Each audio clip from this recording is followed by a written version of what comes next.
Good morning, and welcome back to the Macedon Ranger's Voice, Lockdown London edition.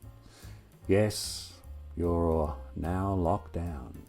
As with most of the UK, I think it's going to end up badly because I don't think they're doing it quite right.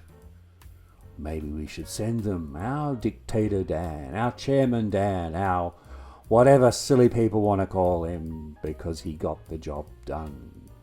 Fair means or foul, he did get the job done. And one of the reasons that people felt that they could just have a go at dictator/chairman Dan was that he didn't know what he was doing. That's right, because he'd never done it before. I find that when you haven't done something before, you don't do it very well. That's why you practice. You have to practice. In fact, I say the 6 P's. Prior practice prevents piss poor performance. There's probably lots of other variations on that, and there's apparently one that doesn't include the word piss.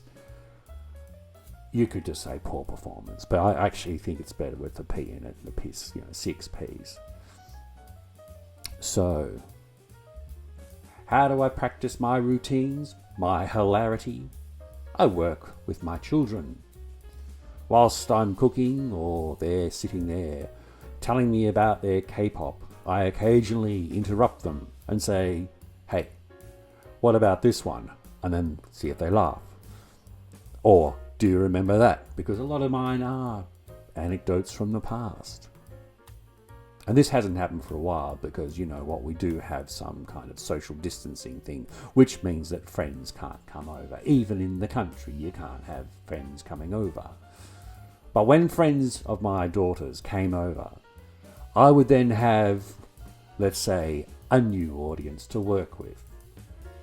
And whilst my children were rolling their eyes, saying things like dad jokes, my children's friends were in fact laughing, ha ha ha ha ha, and thinking I was quite funny, which again was good practice. But the problem then occurred that one of my daughter's friends came and stayed. And she stayed with us for a couple of days, in fact several weeks. And so she got to know quite a few of the jokes in the routine. And then it dawned on her when another friend of my daughter's came. So there were 2 friends, one who had been around for a while, who knew the routine pretty well, and one who was yet to hear some of the funny jokes. And the one who had been there for a while wasn't laughing because she was watching the one who had just arrived laugh and thinking, oh, I see. He's not really that funny. He's just repeating the joke over and over again. On that note, why don't you have a great day?